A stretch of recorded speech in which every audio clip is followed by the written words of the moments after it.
Good morning, student. In this video, I shall give you some special tips for solving the problems related to the Mendel's experiment.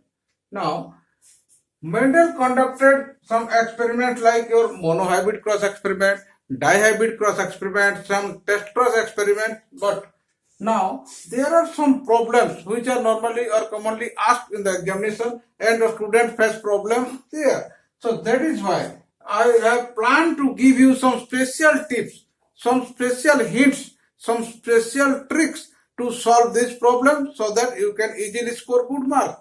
Now, before giving the tips or hints, I shall must instruct you about the clear concept of these phenotypes of different specimens or the pea plants which are commonly used there, and the genotypes. There are 7 pairs of contrasting characters she normally used, and the genotypes of these different characters or traits, and the concept of this phenotype. Suppose it is round, so what is the genotype for this round? This is your capital R, capital R. Then when it is the contrasting character like your wrinkle, that means the wrinkled seed means what? It is your small r, small r. So you must have a clear idea about the writing pattern of the different genotypes and phenotypes. Now, next one, whether this is dominant or recessive. So we must have an idea about the dominant and recessive pattern of the different alleles. So that is why this must be clear so that you will not face problem during writing the different genotypes and phenotypes. Now, whenever you are going to solve any problem related to this Mendel's experiment, you must read the problem carefully at least twice, because sometimes we miss something in the problem and sometimes some silly mistake we do there. So that is why, to overcome this problem, one must read the question at least twice, so that if there will be any confusion in first reading, there may be clear for in the second reading. So that is why it must be read carefully so that the answer can be done very easily. Now next one, write the phenotypes and genotypes of the parental generation. Suppose it is asked about the F1 or F2 generation, but we shall start the problem with the parental generation. So that is why we must write the phenotype of this parental generation, either it is male parent or female parent. Then we write the genotypes. Whether if it is round yellow, then capital R, capital R, capital Y, capital Y. And if it is wrinkle green, that is small y, and smaller, smaller. So like that. So you must write the genotype and phenotypes in clear way so that there will be no any confusion, and this must be clear at that point. Now next one, figure out the gamete.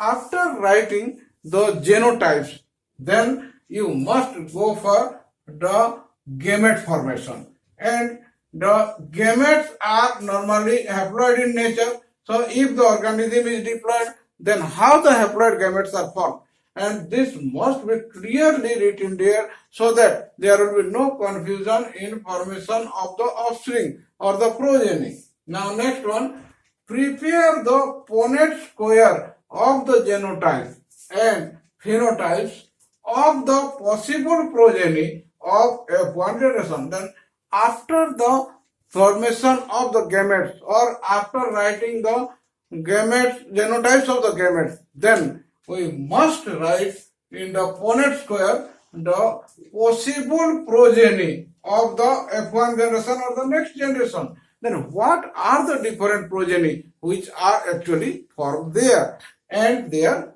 phenotypes as well, so that it will be very clear and you can easily solve the problem whatever it is asked.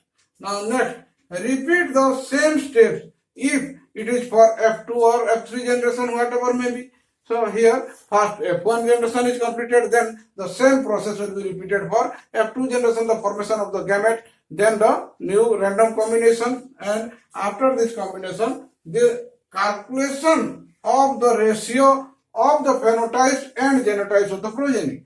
Now, what are the different progenies of different genotypes and different phenotypes are formed, and what is their ratio? Suppose it is round yellow, or it is wrinkled green, or it is round green, or it is wrinkled yellow, whatever may be. So this type of problem you will face. That is why their number must be counted, how many numbers are formed, and what is the ratio or proportion of the different progeny we must be calculated, so that it will be very clear to solve your problem. Now prepare the specific answer. If sometimes the questions are asked in a different way, it is not in the direct way, so at that time you must prepare your answer according to the question or specific questions asked for that particular one. So that is why by this you can solve the problem.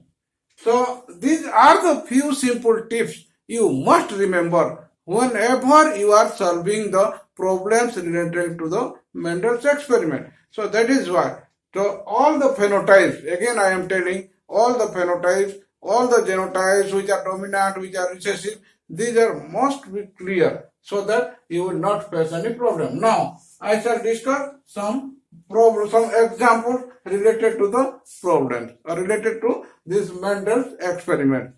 Now look at this example.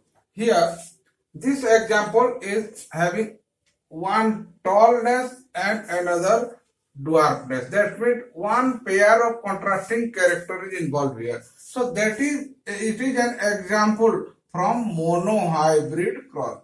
So here in case of this monohybrid cross, now next important thing is that here when this tall pea plant, so tall pea plant, it is the tallness character, and this tallness character is always, as we have already studied, it is the dominant one.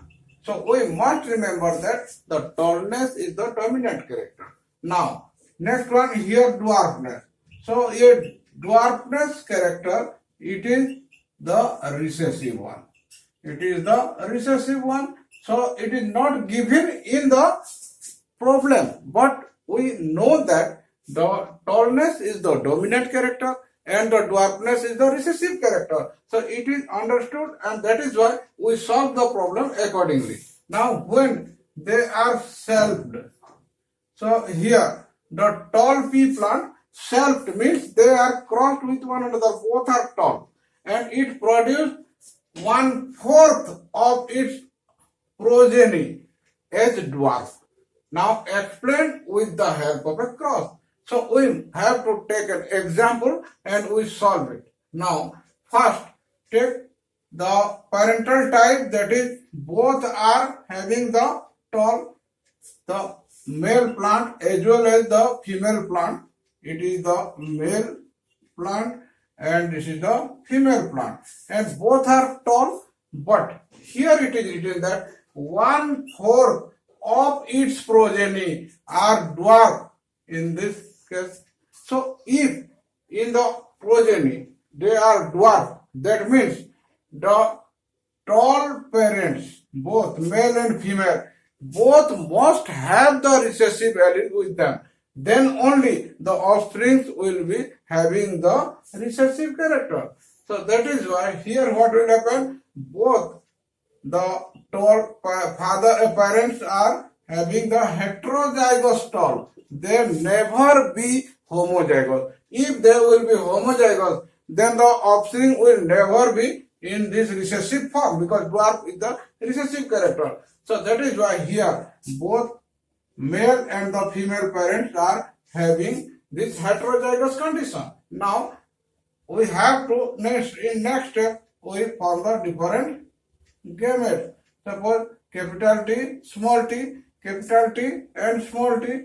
For pollen, there are two types of pollen and two types of excess will form. Then what will happen here in the F2 generation or in the F1 generation? Here, suppose this pollen will fertilize this one, then it will be your capital T, capital T. And suppose this one with this, then capital T, small t. This one with this, that is capital T, small t again, and it will be your small t, small t. Now, there are four progeny which are found here. Out of those four, now it is small t, small t.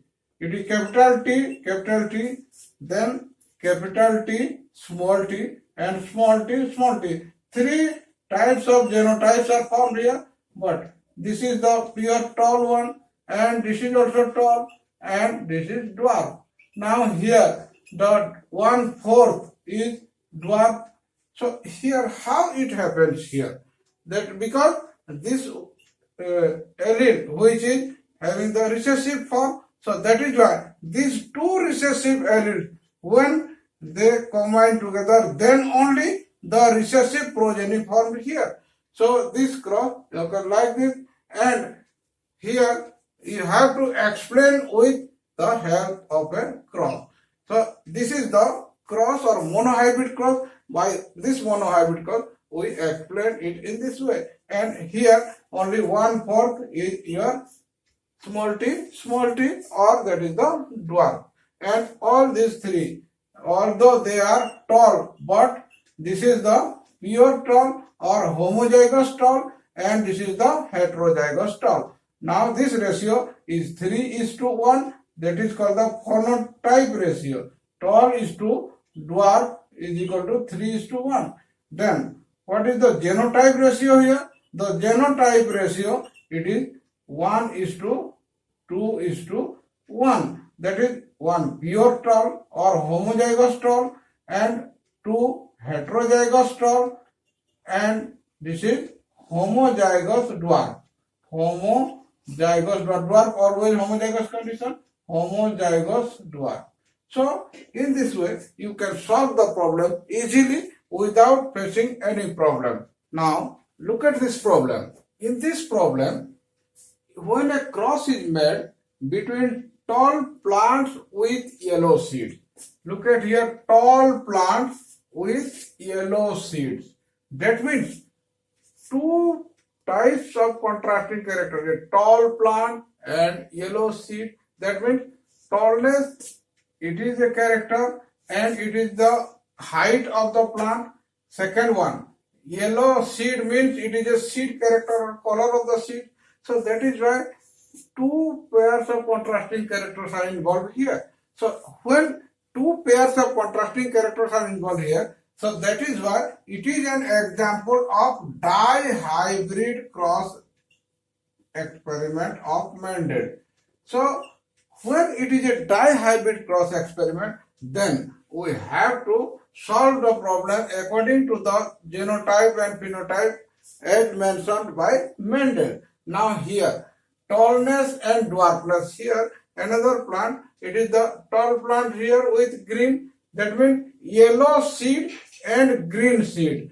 Tall plant, dwarf plant, like that. Yellow is dominant over green, so that is why capital Y is denoted for yellow and small y for green. So we must understand this phenotype first, then the genotype of this particular plant, then only we can solve it. Now, what proportion of phenotypes and what proportion of these offspring in the offspring would be expected to be either tall and green type or dwarf and green type.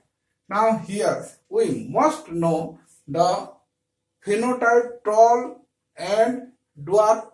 Tall is dominant over dwarf and yellow is dominant over green.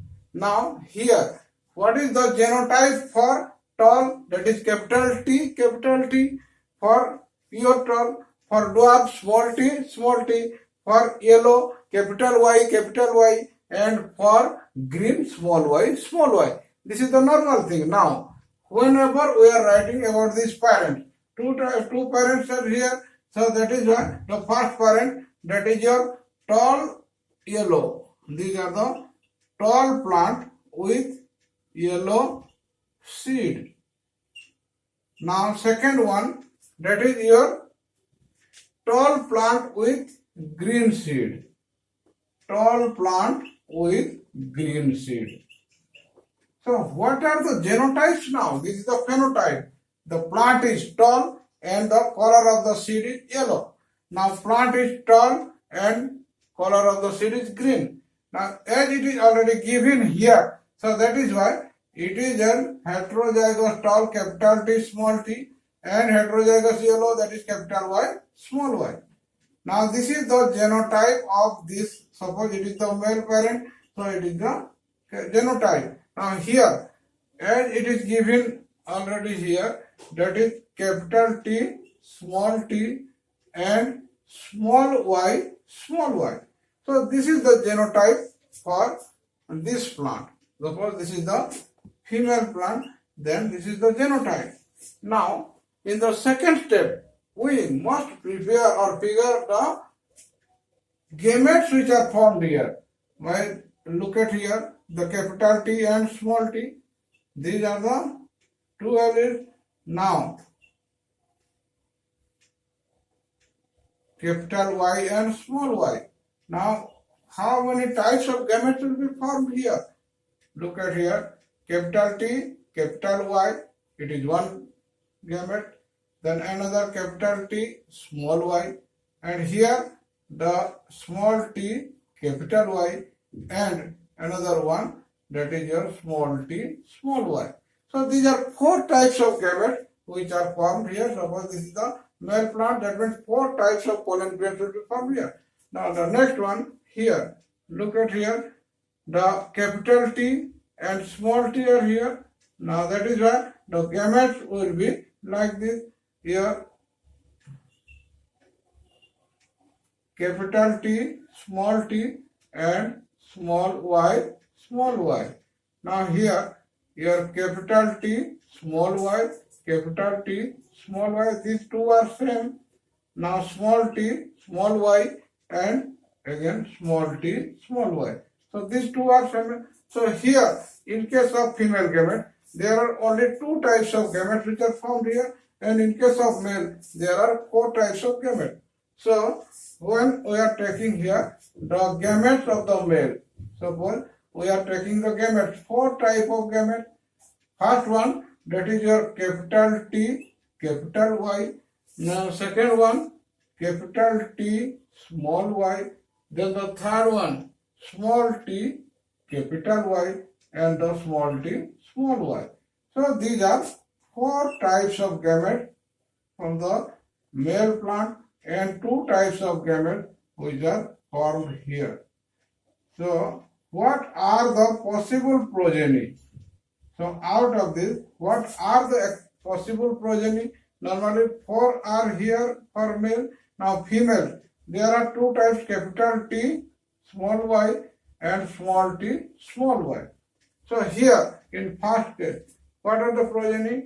Capital T, capital T, capital Y, small y. Now capital T, small t, capital Y, small y. Now here capital T, small y, small y. Now here capital T, small y, small y. Here capital T, small t, capital Y, small y. Now here small t, capital Y, small y. Now here capital T, small y, small y. Now here small t, small y, small y. So these are the different progeny which are found here. So suppose there are 8 type of 1, 2, 3, 4, 5, 6, 7, 8. So these are 8 type of progeny are found here. Now look at here. What is this? According to the phenotype. This is capital T and capital T. This means it must be a tall one. Now look at here. How many tall and yellow plant will be formed? Now second one. That is the tall and green. These are tall and green plant. Now, third one, look at here. This is your small t. That means it is dwarf yellow. This is your dwarf yellow. And next one, this is your dwarf green. Dwarf green as per the phenotype. So here, this is the dwarf green and this is the tall green. So in this way, how many tall yellow are there? How many tall green are there? How many dwarf yellow are there? And how many dwarf green are there? Now here, this is the tall yellow. This is also tall yellow. This is tall yellow 3 and these are tall. So here tall yellow are there. Now total 8 are there. So that is why tall yellow. Suppose this is 1, this is 2, then this is 3. So there are 3 tall yellow. Then how many tall green are there? So this is one tall green, this is another tall green, and this is another tall green. So 3 tall green are there. Now, how many are dwarf yellow? This is one dwarf yellow. So this is one dwarf yellow. And lastly, how many dwarf green? There is only one dwarf green. So according to the question, look at here. According to question, we have to solve the answer. We have to write the answer here. How many tall and green progeny? So tall and green progeny are having capital T either, then small t or capital, and green means must be small y. So there must be small y, and either it is capital T, small t, or capital T, whatever the case may be. But here it is tall green. So here tall green are having the 3/8. Because total progeny are 8. So out of 8, 3 are tall green. Now what about the dwarf green? There is only one dwarf green. That is 1/8. So here, according to the question, you must have to write the answer. That is, the answer must be written there. The tall and green plants are having in the proportion of 3/8, and dwarf and green progeny is 1/8. Okay. Now look at this problem. Here, a cross was carried out between the plant with heterozygous round yellow. Heterozygous round yellow, it means it is an F1 hybrid plant. Now, with a plant having the wrinkled green. Now, round yellow, it is heterozygous round yellow, and it is homozygous recessive because the wrinkle and green both are recessive character. So that is why now look at here. It is the cross between the F1 heterozygous. It is the cross between the F1 heterozygous with the homozygous recessive parent. Homozygous recessive parent. So that means what happens here? When it is homozygous recessive parent and it is the F1 heterozygous, then this cross is a case of test cross, because this heterozygous F1 when crossed with the homozygous recessive parent, that cross is called a test cross. Now this test cross example is given here. Now in the first case here, it is heterozygous round yellow. Now the genotype, it is the round yellow, but this round yellow is having the genotype capital R, small r, and capital Y, small y, because it is heterozygous. Now the homozygous recessive parent, that means it is wrinkled green. Wrinkled green is the recessive character small r, and small y, small y. Now, what are the different gametes which will be formed here? Look at here, the four gametes which will be formed: capital R, capital Y, this is one gamete. Another gamete, that is your capital R and small y, capital R and small y, then small r, capital Y, and last one, that is small r, small y. So these are four types of gametes which will be formed from this heterozygous round yellow.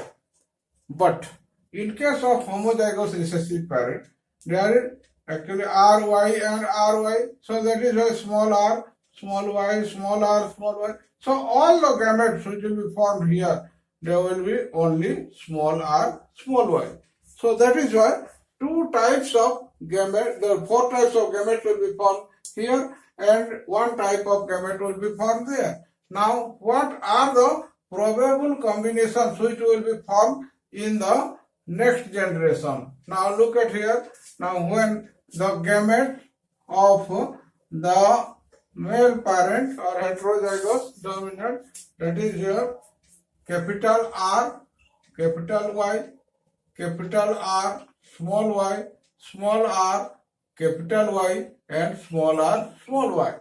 Now, what are the gametes which are formed from the homozygous recessive? Only one type of gamete, that is small r, small y. Now, the progeny, the combination of the progeny or the genotypes of, suppose this is the male one, this is the female one, then the progeny will be here capital R, capital Y, small y. Now here capital R, then small y, then here small r, capital Y, small y, then lastly small r, small y, small y. So here these four types of combination will be formed here. Now, what are the phenotypes? What are the different phenotypes? It is your round and yellow. This is round and yellow type. Now, next one, this is round and this is green type. It is your round and green type. Now, here it is small r, small y, that means it is wrinkle and it is yellow, wrinkle yellow, and here this is small r and small y, that is why they are wrinkle green. So here all the four types of combination will be formed here, but what is the ratio? Because there are four progeny and all progeny will be having only one. Here round yellow, it is only one, it is one, and it is one, and it is one. So that is the ratio between the round yellow is to next one, that is your round green, is to next one, that is wrinkle yellow, and lastly it is wrinkle green. Now the ratio is 1:1:1:1. So this 1:1:1:1, this ratio, it is the case of test cross ratio. Now show the cross in a Punnett square. So this is the Punnett square and this is the case, and these are the progeny which are formed due to cross between the heterozygous round yellow and the homozygous recessive parent, or homozygous, that is what, wrinkle green. This is round yellow and homozygous recessive means it is your wrinkle green type. So now next question. So this is the answer of the first bit, or A, that is in the Punnett square we have shown the different progeny formed here. Then in B, write the phenotypes of all the progeny. Now here the phenotypes: round yellow, round green, wrinkle yellow, and wrinkle green. So these are the four types of progeny, or the phenotypes of four types of progeny. So this is the answer for the second bit, the phenotypes of all the progeny. Now, here the ratio is 1:1:1:1. So that is why here what is the cross known as? Now, as the ratio is 1:1:1, so that is why this ratio, it is the test cross ratio. So that is why this cross is known as a test cross. Now next is what? Now state the purpose of conducting such cross. Such crosses are normally conducted to know the genotype of the dominant phenotype. Here, the parent is having the dominant phenotype round yellow, this phenotype that is round yellow. But if here the genotype is not known, because it is round yellow may be your capital R, capital Y, capital Y, or it may be your capital R, or small y.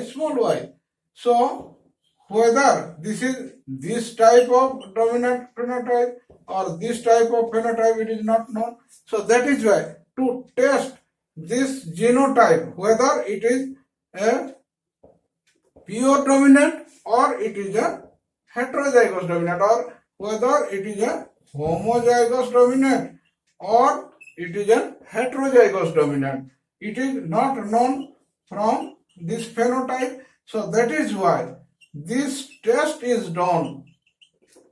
That is called test cross. And if the ratio will be 1:1:1:1, then this parent, it is the dominant phenotype parent, is an heterozygous one.